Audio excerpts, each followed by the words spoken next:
নমস্কাৰ প্ৰাথমিক তথ্য ইউটিউব চেনেললৈ সকলোকে স্বাগতম। মনোবিজ্ঞানীসকলে শিক্ষণ প্ৰক্ৰিয়া বৰ্ণনা কৰিবলৈ বিভিন্ন তত্ত্ব আগবঢ়াইছে। তাৰ ভিতৰত সংযোগবাদ, অনুবন্ধনবাদ, সামগ্ৰিকতাবাদ প্ৰধান।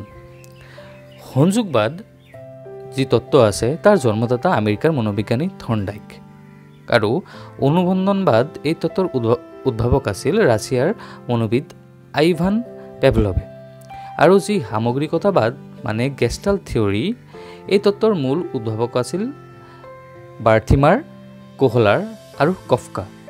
আহক আমি চাইল্ড ডেভেলপমেণ্ট এণ্ড পেডাগজিৰ শিক্ষণ প্ৰক্ৰিয়াৰ পৰা কেইটামান কুৱেশ্যন MCQ আমি ডিছকাছ কৰোঁ।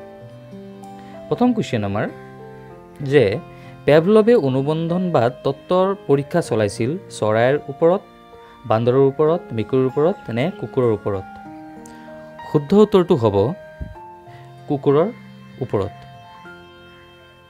Next question,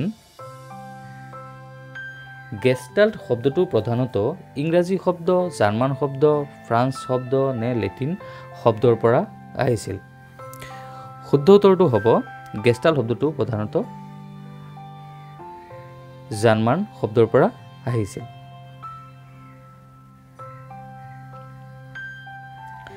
next question number 3, শিক্ষণত প্ৰচেষ্টা আৰু ভুল পদ্ধতিৰ আৱিষ্কাৰক আছিল ৱাটছন, থৰ্নডাইক, গেষ্টাল্টবাদীসকল নে পেভলভ? ইয়াতে খ নম্বৰ হ'ব থৰ্নডাইক। শুদ্ধ উত্তৰটো হ'ব থৰ্নডাইক।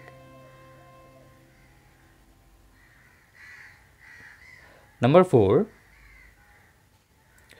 অন্তৰ্দৰ্শন পদ্ধতিৰ মূল ভেটি।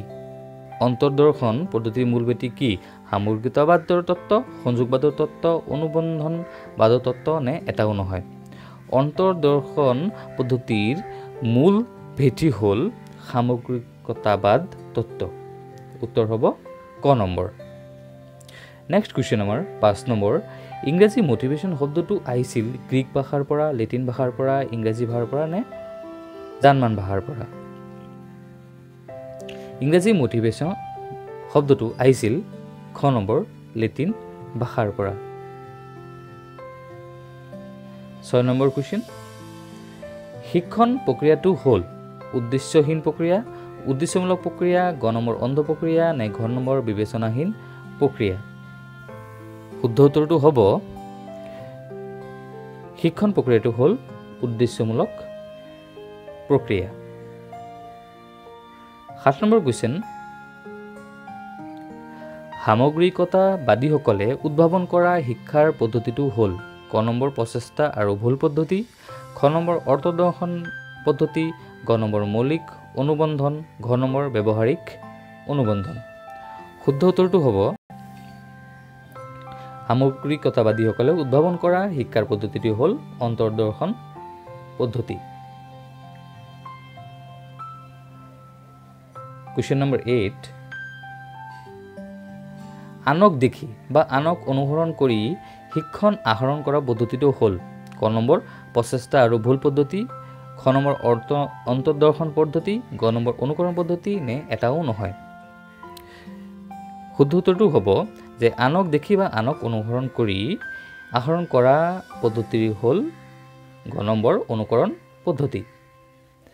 আপোনালোকে ইয়াতে যিখিনি কুৱেশ্যন আহি আছে সেইখিনি ভালকৈ চাই থাকিব, কাৰণ ইয়াৰ পৰা আমাৰ পেডাগজিৰ কুৱেশ্যনখিনি আহিব আৰু পেডাগজিৰ পৰা আমি 30ৰ ভিতৰত আমি কমেও 25ৰ বেছি মানে 30ও কেতিয়াবা উঠাব পাৰোঁ যদি ভালকৈ আমি প্ৰিপাৰেশ্যন কৰোঁ আৰু টপিকবোৰ আমি যদি ডিছকাছ কৰোঁ। নেক্সট কুৱেশ্যন 9 নম্বৰ, শিক্ষাৰ ক্ষেত্ৰত শিক্ষকসকলক কোৱা হয়, শিক্ষাৰ ক্ষেত্ৰত শিক্ষকসকলক কি কোৱা হয়? অভিৰুচক, অভিপ্ৰায়, প্ৰেৰক, এটাও নহয়? শিক্ষাৰ ক্ষেত্ৰত শিক্ষকসকলক কোৱা হ'ব অভিৰুচক। আজিৰ লাষ্ট কুৱেশ্যন মানে 10 নম্বৰ কুৱেশ্যনখন আমি আলোচনা কৰিলোঁ। 10 নম্বৰ কুৱেশ্যনখন হ'ল শিক্ষণ হৈছে এটা বিশেষ সম্পৰ্ক যিয়ে এগৰাকী শিশুৰ ক্ষমতাসমূহৰ পূৰ্ণাংগ বিকাশত সহায় কৰে। মতবাদটো আগবঢ়াইছিল ক নম্বৰ জন লক, খ নম্বৰ জন ডিউ, গ নম্বৰ ৰাইবাৰ্ণ, ঘ নম্বৰ আদাম স্মিথ। শিক্ষণ হৈছে এটা বিশেষ সম্পৰ্ক যি এগৰাকী শিশুৰ ক্ষমতাসমূহৰ পূৰ্ণাংগ বিকাশত সহায় কৰে। মতবাদটো আগবঢ়াইছিল আমাৰ ছাৰ ৰাইবাৰ্ণে।